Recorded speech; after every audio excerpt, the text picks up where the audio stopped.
Hello and welcome to the Global class. Today we are going to cover West Africa. Few things are there in West Africa, though we would be connecting everything to the key concepts, right? So few things what you are hearing in the news. Number one, where France pulled out its forces from Mali. Lots of coup, okay, military intervention or military takeover taking place in Mali, Burkina Faso, Guinea, right, Niger. So these countries where they are facing this coup, and you are hearing about the role of the United Nations as well. So let's get started and see what exactly happening in this region and how can we connect to our global politics. Number one thing, we are starting with ECOWAS. What is the full form of ECOWAS? Economic Community of West African State. It was established in 1975, and it is mainly the main important role of ECOWAS is economic integration. Remember this one, that this is for economic integration. They decided to even launch their eco currency in 2020, but they have not been facilitated to do that one, but sooner they are planning to do. But due to political instability, terrorist organization, jihad in this region, they have not been able to do so. How many member countries are there? So 15 member countries are there. You can see the name: Benin, Burkina Faso, Cambo, Cote d'Ivoire, Gambia, Ghana, Guinea, Guinea-Bissau, Liberia, Mali, Niger, Nigeria, Senegal, Sierra Leone, and Togo. It was founded to achieve collective self-sufficiency for the member states by means of economic and monetary union, creating a single large trading bloc.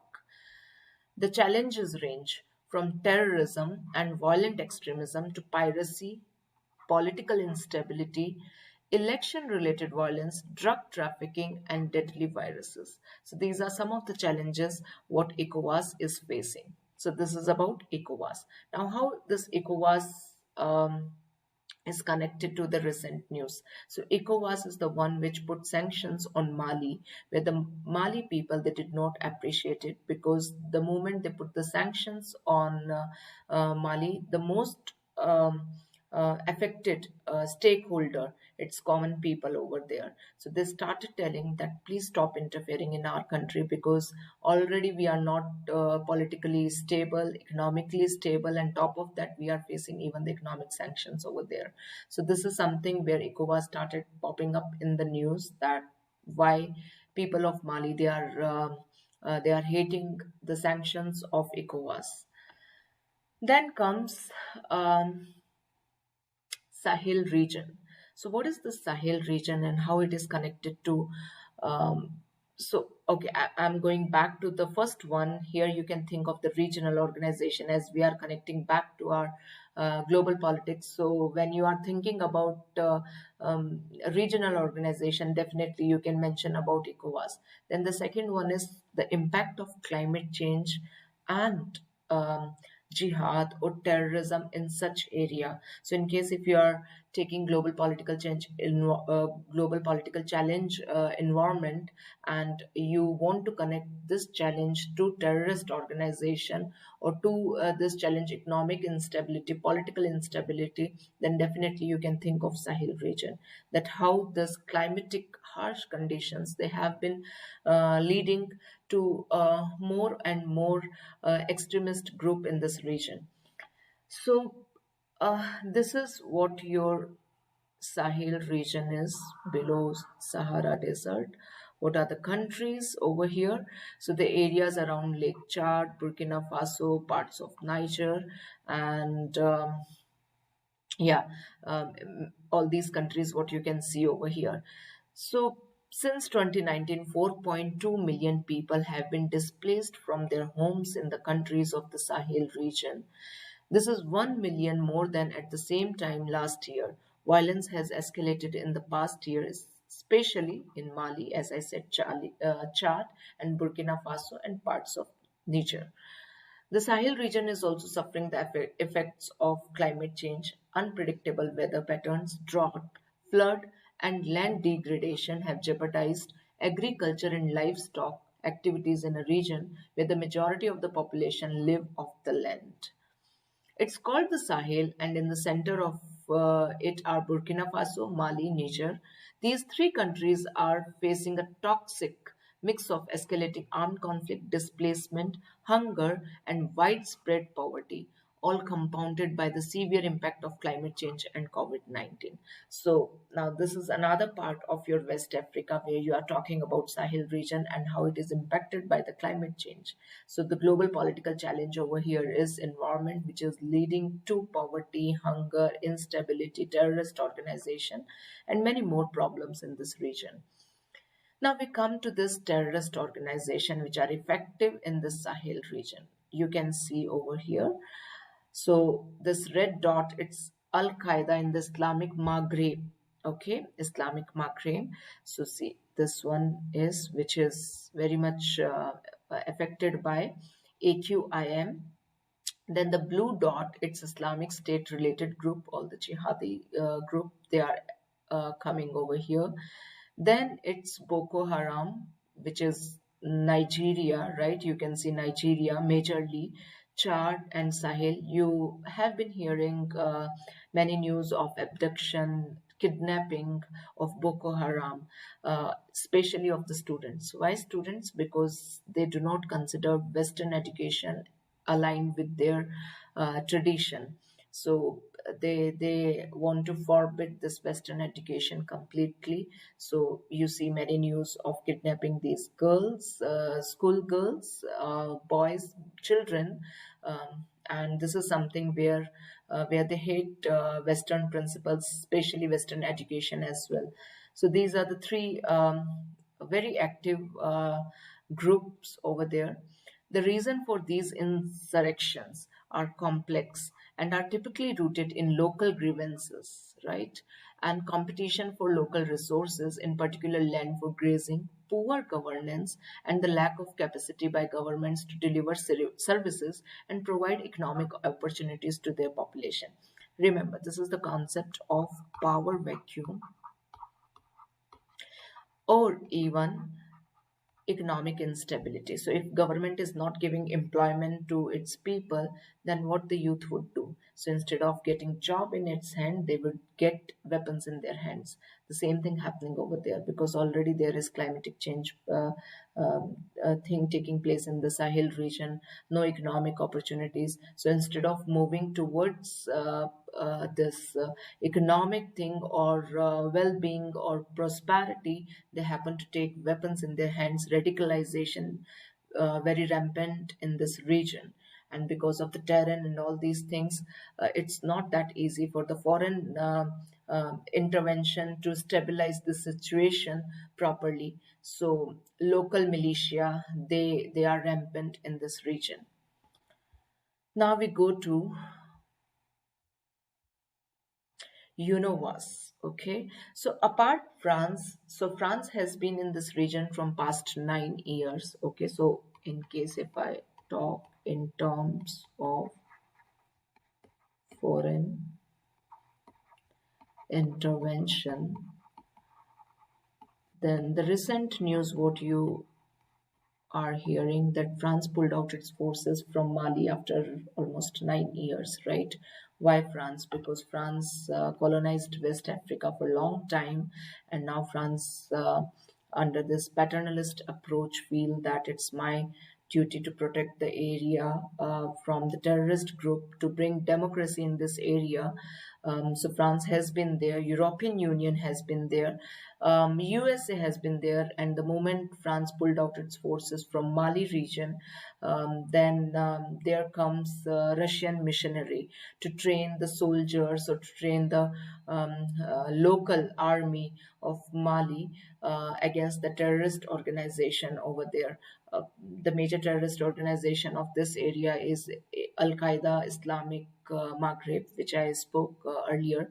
So lots of foreign intervention in this area: France, European Union, USA. Then you have Russia now also, though Russia is denying this fact at this point in time.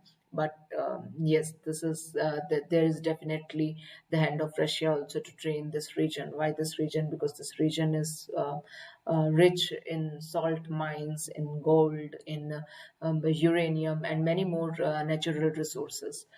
Now let's see this role of United Nations over here. So United Nations Office for West Africa and Sahel. So this is called UNOWAS, United Nations Office of West Africa and Sahel. It established in 2002 for preventive diplomacy, political mediation and facilitation in West Africa and Sahel. UNOWAS works closely with the African Union. So all the regional organization, it works very closely with African Union, ECOWAS, Mano River Union, this is the union over there, the Lake Chad Basin Commission, the Gulf of Guinea Commission, the G5 Sahel, as well as other regional partners to support regional solution to cross-cutting threats to peace, security, such as terrorism, violent extremism, transnational organized crimes, piracy, and maritime insecurity. So it basically gives stability to this region. UNOWAS assists regional institution and member state to enhance their capacities to promote good governance, all right, and respect for the rule of law, human rights, and mainstreaming of gender in conflict prevention. UNOWAS leads the implementation of the United Nations Integrated Strategy for the Sahel, endorsed by the Security Council in June 2013.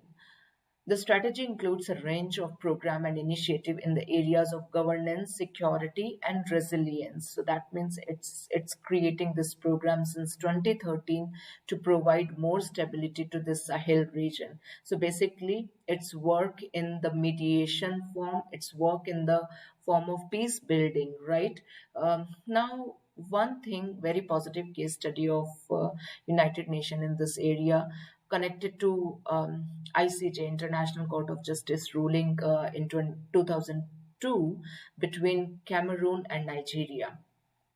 So this dispute was connected to the border, okay, border dispute where they wanted to demark the border of land and sea, 2001 kilometer long border, and population and supporting confidence building measures, resolution and agreement of ICJ.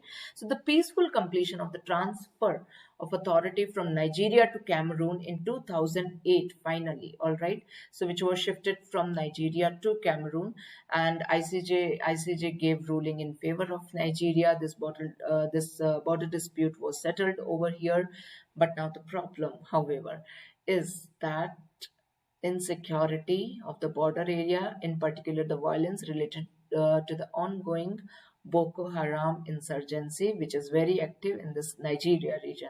So ICJ gave the ruling, which brought stability in this region, but still there are some disputes related to the terrorist organization, which is very much prevalent over there, and that's why the role of the United Nations peacekeeping forces come over there to bring stability and to help UNOWAS to work effectively, efficiently in this region.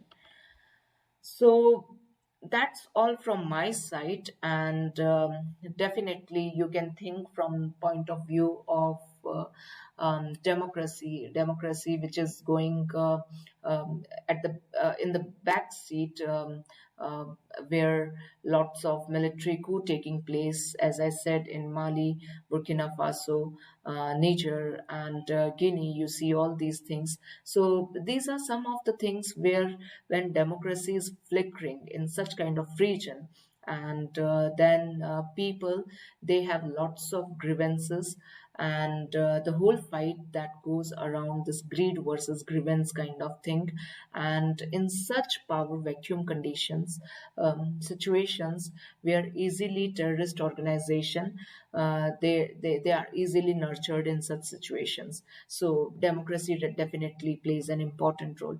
Apart these one, when we are connecting to the key concepts or the related concepts or GPC, global political challenges. So we see number of global politics links over here. Number one, as I said, security, right? Security, a lot of time we are talking about that. Security in different forms leading to radicalization, fundamentalism, um, government not providing enough security to the people, right? So how the security leading in forms of radicalization. One thing, food security, all these connected part of security you can think over here. Then another thing, what you can think of borders, right? As ECOWAS opening up the borders, trade liberalization, everything, and then you see that these terrorist organizations not limited to just one country, they are going beyond the border, impacted the whole region, Sahel region, as we discussed that how in Sahel region it's not just limited to Mali, but even the neighboring countries. It's overarching these problems. So when we discuss about any any problem in one specific country, so definitely we see that how it can impact the neighboring countries as well. um, we can see human rights over here, the violation of the human right, and then leading to insecurity and all these things. We see democracy over here, democracy which is going to the back seat and then leading to many more problems over here. We can see development, okay, that how development is not taking place in this region, and it is giving many um, uh, rise to many problems over there. So these are some of the key concepts. Definitely you can think of sovereignty, legitimacy, that how sovereignty is weakening due to the foreign intervention. Legitimacy, because people, they do not believe in the legitimate government ruling, and um, uh, the terrorist organization, they are also not believing in the legitimacy of the government, and how it's rising, and eventually legitimacy giving rise to the weakening of the sovereignty. So these are some of the key concepts what I can think of this issue of West Africa. Think many more links what you can connect over here, and that's it from my side. I hope you liked it. Stay safe and stay tuned.